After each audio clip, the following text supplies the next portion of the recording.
Ladies and gentlemen, welcome to this panel discussion titled The Cyberspace Frontier, Harnessing Emerging Tech for Global Security. Moderated by Kaide, television news reporter, CGTN. Our panelists are Yasser Alswailem, CEO, Sirar by STC, Filippo Monticelli, Vice President, International Emerging, Fortinet, Mikko Karikytö, VP, Chief Product Security Officer, Ericsson, John Crain, Vice President and Chief Technology Office. Okay, let's have a seat. Thank you. All right, let's get started. Welcome everyone to our panel, The Cyber Frontier, Harnessing Emerging Tech for Global Security. My name is Kai. I'm a television reporter for China Global Television Network, or CGTN. We're headquartered in Beijing, China. Thank you all for joining us at this hour. So when I first heard the name of this session, it really struck me, right? Emerging technologies, they're not just buzzwords anymore. They're changing almost every aspect of our life, and they're changing the very concept of security. When we talk about these technologies, artificial intelligence, quantum computing, advanced robotics, you name it, they're not just pushing the envelope of what's possible, but also they're creating potential hazards and threats. How do we harness them? Releasing their potential to the fullest, but also ensure safeguards are in place is a fine balance to strike, and that's exactly what we're going to be talking about today here at this panel discussion. And we've got an absolutely fantastic panel to talk about all of that. So let me quickly just introduce our panelists again. We got Mr. Yasser Alswailem, CEO at Sirar by STC. We got Filippo Monticelli, Vice President at Fortinet, and Mr. Mikko Karikytö, Chief Product Security Officer at Ericsson, and Mr. John Crain, Senior Vice President and Chief Technology Officer at ICANN. Welcome all of you, gentlemen, to the panel discussion. Thank you for taking time to chat. We just want to start with a framing question for all of you.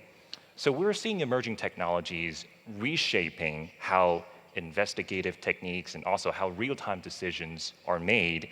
From your perspective, what's changing the most, and what safeguards do we need to keep up? Why don't we start with Mr. Alswailem? Well, thank you, first of all, for having me.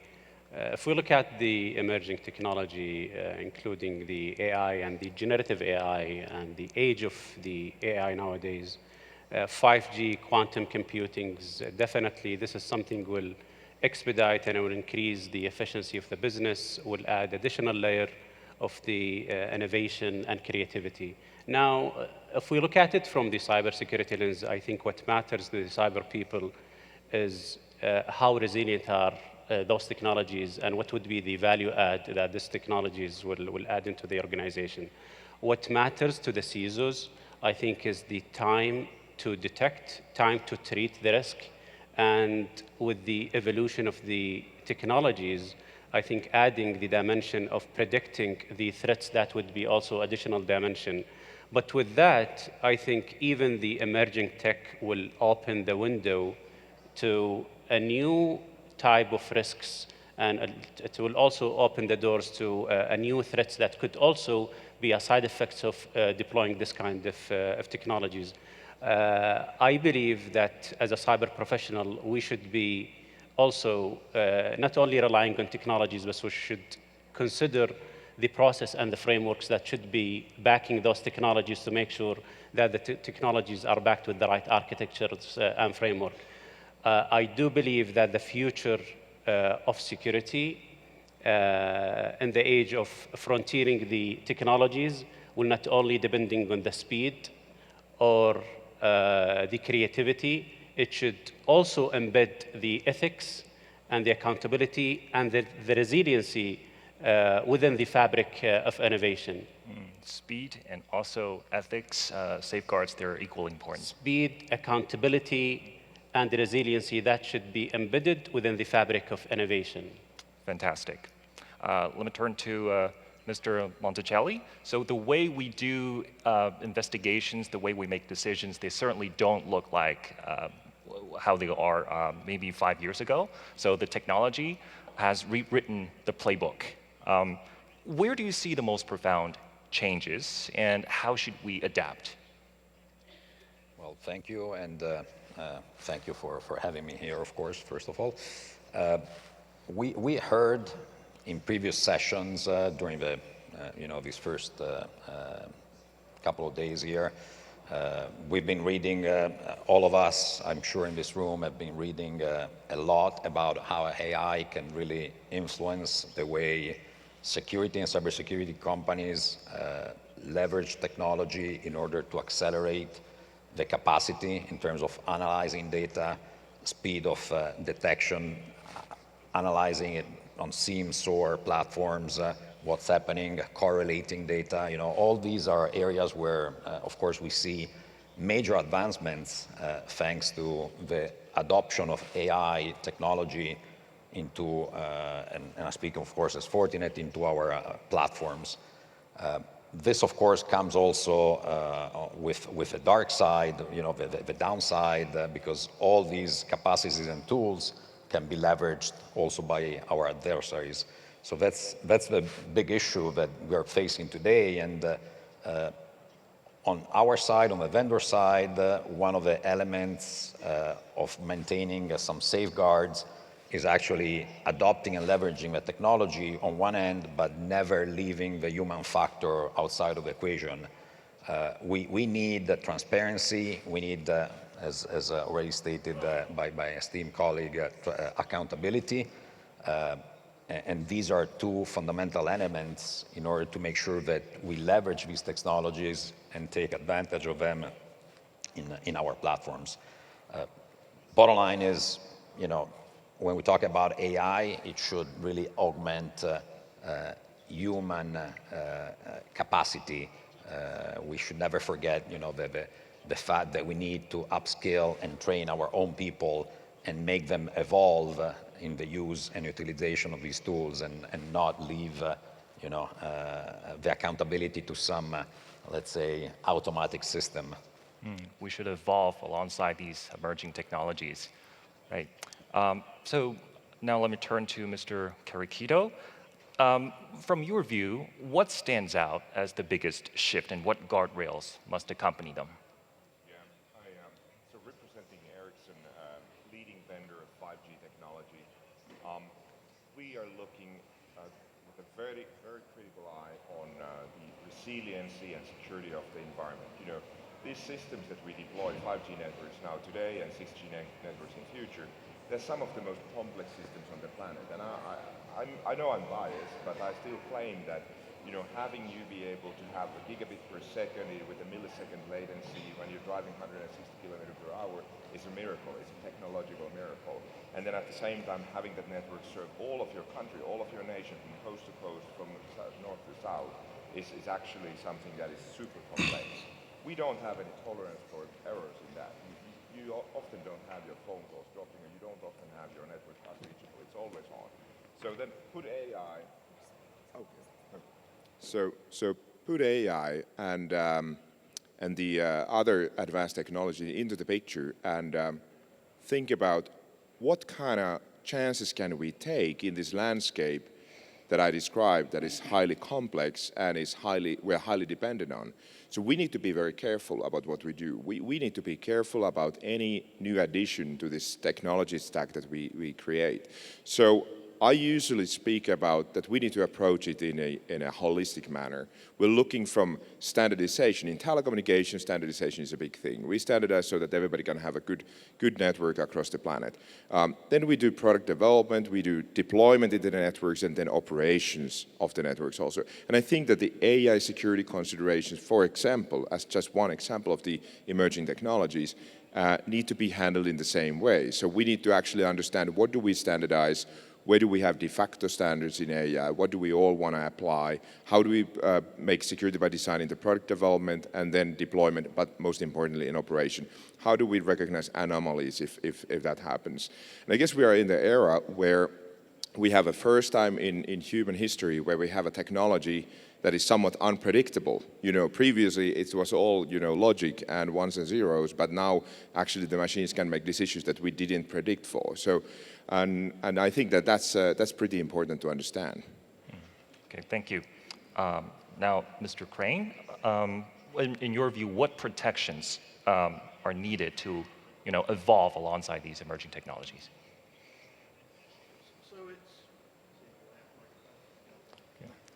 I also don't have microphone. Excellent. So putting protections in place for modern technologies that are happening on a global scale is actually incredibly difficult. I work for an organization that focuses on one very specific element of the technologies, which is the identifiers the internet uses. But because they're used on the internet, they also are abused. Just like every other tool that we've ever given to humanity gets abused. And to actually try and put protections in place on a global scale for anything like that is very problematic. Now, the scale of the networking, the amount of data, the time we have to actually look at that data and make decisions about it in today's age is unfathomable. So, we do have to try and, we're never going to get ahead of the bad guys. Right? The bad guys will always leverage the technology before we do, because they're not bound by any kind of rules that we make for ourselves. They will just do what they do. They're very quick to take up things like machine learning and AI. We've seen that already. You can make a lot of rules around this. Of course, you can put safeguards into the access of the technology. But those bad people will always go and use that technology before we do. So we need to figure out how we are going to leverage that technology ourselves in a safe manner, because obviously we have to operate responsibly, to give us that little bit of an edge so we can catch up with them. For example, in our organization, I have a research department that reports to me, and what we've been doing is using machine learning for building classifiers to actually look at data and do detection, not to make the decisions, but actually to detect the threats and to do that in a way that can be passed down to many other people. It's going to be very hard to get global protections in place, and it's going to be very hard to push those down and out to the end user.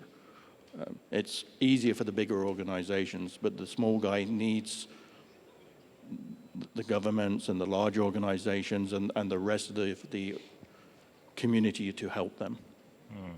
While all this is happening on the ground, it's important to note that the speed and innovation brought by emerging technologies, they acquire stricter oversight and accountability, as you just mentioned.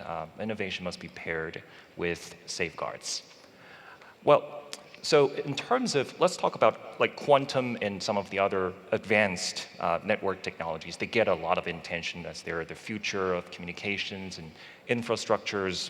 How much of that is realistic at the moment, and where are there limits? Who wants to pick up this question? I can start at least from the technology point of view, being a big technology house with 30,000 engineers developing. We of course see the importance of being quantum or post-quantum safe, so be post-quantum crypto safe as a company. So we of course influencing and monitoring the developments in the standardization on new algorithms, but at the same time we're also looking at QKD and other mechanisms, and we don't see that actually quantum key distribution will be any game changer for telecommunication, at least. I mean, it's not going to be in our kind of commercial and even enterprise and even public safety, private networks. It's not going to be really a technology to deploy. I think what more important is, and oftentimes when you have highly complex systems that are ranging vast geographies and being always on, is really to focus on the basics, get the basics right, have a strong cryptography that protects you from quantum computers and new types of evolving threats, have your good hardening, good patch management, good vulnerability management. It's really good identity management. It comes really to that where the winners are made. And that will be my short answer. Sure, okay. Mr. Crain. So we've been looking at this from our own perspective. In the identifier space, we sign the root of the DNS of the naming space for the internet. And obviously, we've been looking at post-quantum cryptography and seeing where the state of that is. And every year or so, we go and do another investigation and say, is today the day that we need to get ahead of the bad guys?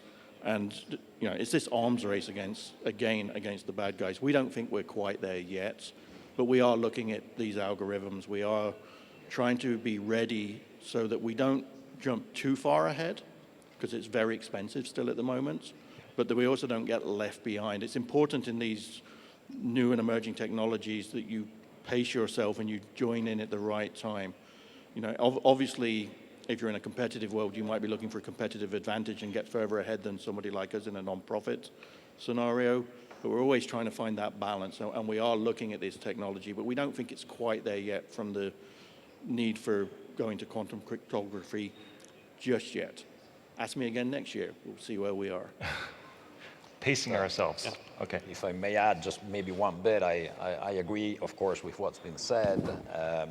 On the other hand, though, we are seeing on the customer side, especially in specific sectors, finance is definitely one of them, critical infrastructure. Any customer that needs to protect extremely sensitive data or intellectual property, there's a strong interest, because of course we are seeing this as a company. Our FortiGuard labs are monitoring, and we're seeing a lot of attacks with a simple aim of simply harvesting data, right? So that let's say HNDL, sorry for the acronym, the harvest now and decrypt later phenomenon is out there. It's not something which is coming in the next few years. I mean, this is happening now. So as a vendor, what we suggest is to work at the architectural level now on building, let's say, what we call crypto agility into the networks. So making sure this doesn't mean forklift changes in the infrastructure. It just means having, keeping a very much open eye on how can we bring changes to our current infrastructure so that once we start adopting technologies, we are ready and we don't have to change everything from scratch again, right? Again, this doesn't mean establishing quantum safe encryption on the communication level between remote sites. It could be that. I mean, we've done that, for instance, in Singapore 3 years back, right? I mean, we've been working for several years with different elements of industry to achieve these kind of goals. It's not simply encrypting, again, communication links. It's really thinking 360 degrees on what we need to do to make sure that we protect the data. And again, a lot of the things mentioned on the fact that we really need to understand how to protect our data that's the core of facing the future threats that we risk seeing. I mean, we already see with quantum technology. Just one comment on that. Absolutely, completely agree. And then in the end, when we have the bulletproof, quantum-safe crypto deployed, it's going to be a key management flaw done by a human that will take the company down. Yeah. So we will be as always. Maybe here one point. Yeah. Well, just to add, one point beside what my esteemed colleagues mentioned, regardless of the debates whether the quantum risk is material today or tomorrow, I think we have small window to treat this risk. So we have to step in at least to ensure that our organization, especially like what my colleagues mentioned in the banking or telecommunication sectors, are quantum ready or not, by quantifying the cryptography ecosystem, assessing it, then compiling it against the quantum and whether or not those organizations are ready. So the point is, or the takeaway, we have only short window for preparing ourselves for the quantum risk. Right. So quantum, other new network technologies, they're exciting, but I guess maybe quite a number of them are still at the pilot stage. Right. Broad deployment might still take some time, but it's a future worth waiting for. Okay. So let's talk about striking a balance in this area. How do we strike a balance using emerging technologies to improve performance while keeping and ensuring the continuity of key and essential functions when, let's say, systems fail or get disrupted? Yeah. Well, I think in the cyber industry, we need even to strike a balance, not only from a technology and resiliency standpoints, but even with the customer experience, making sure that those technology won't impact the experience of our customers. So sometimes the false perception or the false assurance that we have as a cyber professionals is that stacking more technologies means more protections, while having the right architecture and the right framework embedded within the technologies, I think that's what we need to aspire for.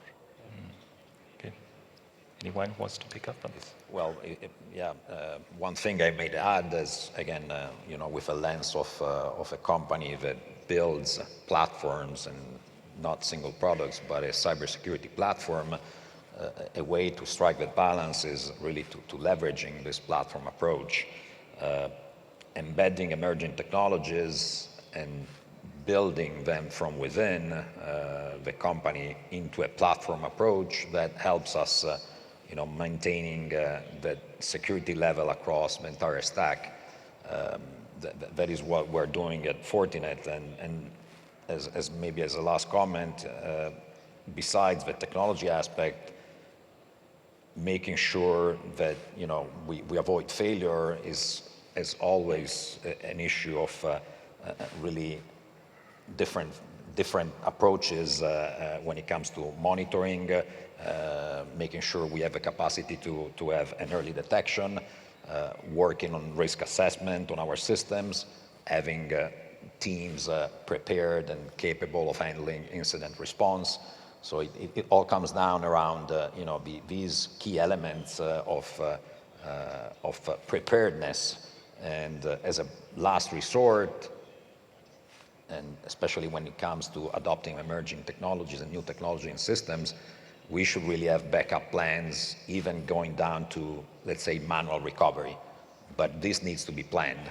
It needs to be prepared and run through simulations and drills with the teams. Preparedness is the key element, I think, in making sure that we can adopt safely emerging techs. Absolutely. If I can add just two quick comments. Your comment about, Filippo, about preparedness and backups. I've been listening to and speaking with Volodymyr Luchenko from Kyivstar in Ukraine, how they recovered after the massive cyber attacks in Kyivstar. In just a couple tens of hours, they recovered the countrywide services, voice and data, amazing stuff. I think we all can learn from them how they are able to do that. Second comment, when we are deploying our technology, communication technology that is critical to the society as of today, we need to have that, what you ask for, the balance. And that's my daily job, is to finding balance in the technology stack, trying to balance between our customers' demands and our R&D capabilities, and making sure that we are deploying functions and features that are not risking that connectivity. I mean, unfortunately, and it saddens me, what I heard the other week happened in Australia, where the network was down and 4 lives were lost because they couldn't reach the emergency line. And at the same time, I also hear from industry demands that we are ready to take risk, because we want to make sure that we can weed out the APTs from our networks. So we want to have fixes and changes in the network as fast as possible, even if it comes with the risk of disrupting the service. I think that the balance is really crucial. I don't think we can risk lives by acting in rush. Okay. So this is a classic resilience challenge: maximize capabilities while preparing for potential failures or glitches. I guess the short answer is we always need a backup system that can run essential functions if the primary system goes down. All right? I may add one point regarding the resilience. I believe the whole industry is shifting from compliance to a maturity to a resilience now. Now, it doesn't matter how good is your compliance posture. It's a matter how resilient is your business.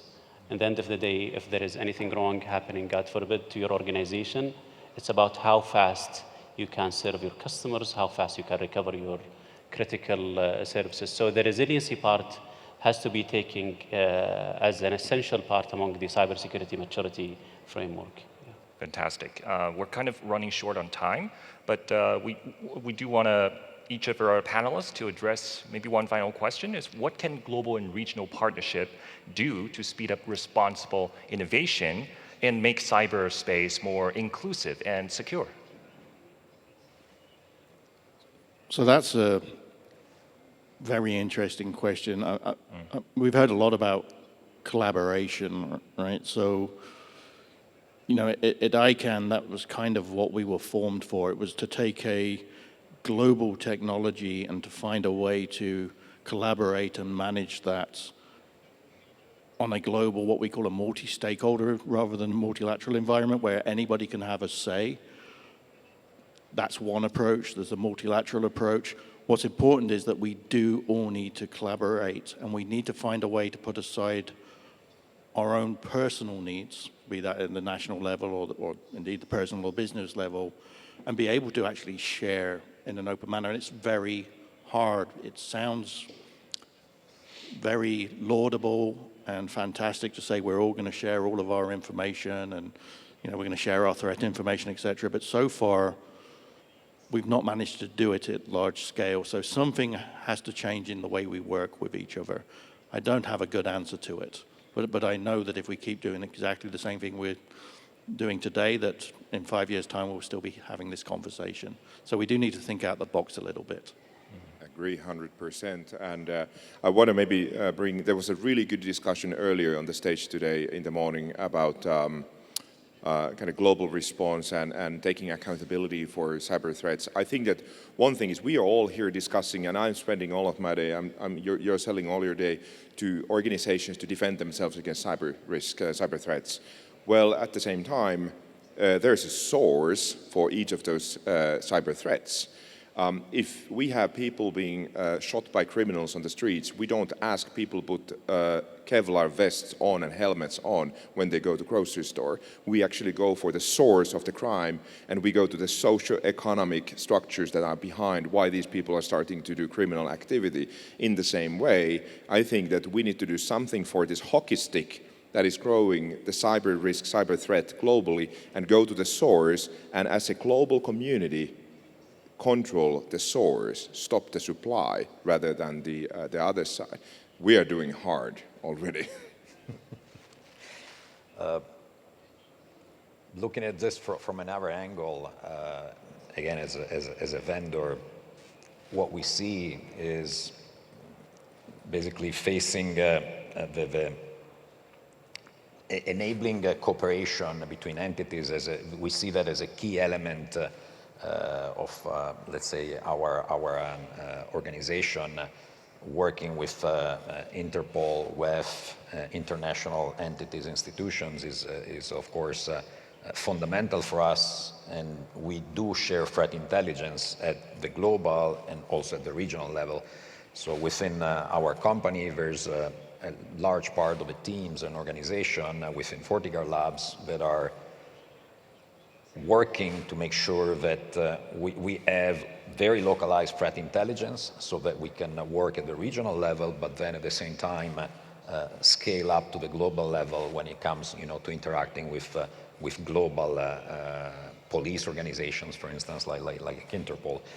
That's one aspect. The other aspect, let's say the human factor, which helps us, for instance, when we talk about inclusion, is we have a pledge to train across the globe millions of cybersecurity professionals, because the bottom line is, if we want to make sure that cybersecurity is provided, let's say, equally across the borders, and we know the enemies, they have no borders. We've listened all day long, about this story that they're acting borderless. We need to make sure that we have the capability to protect everybody. Yesterday, the ex-president of Senegal, it was interesting, his point, he was saying Africa is going to be, a source potentially of millions, hundreds of millions of people, and we need to make sure that we protect the weak chains. So we need to train people and make sure that we bring that capability of let's say cyber safety and knowledge to to be inclusive, let's say, on a worldwide scale. Yeah, fantastic.